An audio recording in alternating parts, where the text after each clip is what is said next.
Goeiedag, mijn naam is Fana, mijn vader is Khumalo. Ik is in graad 7 aan John Michel Primaire School. Ik lees uit die boek Afrikaans zonder grenzen. De naam van mijn story is Tempie en die Kremespudding. Een dag, lang geleden, toen mensen zijn neus nog gerooi, het as hele jok, was daar een seentjie met die naam Tempie. Hij het samen met zijn ma en pa en op een plaats gewoon. Die boer wou beter graag hê, sy enigste seun moes op die plaas help.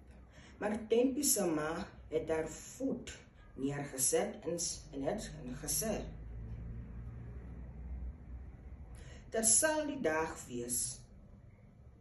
O man, 'n mens verniel nie jou enigste kind nie.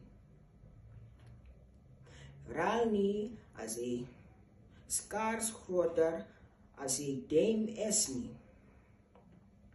Vir daardie dag af is dit uitgemaakte sak dat Tempie se ma in die kombuis help.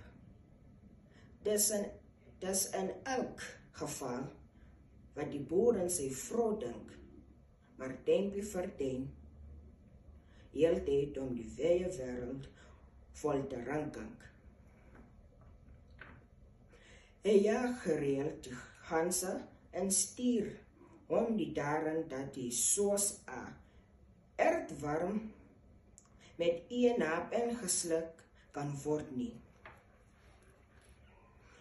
Op warm dae kerkjaker, hy by die rivier en stier om nie daarin dat hy 'n glas water kan verdrink nie. En as hy die dag regter verstrekke,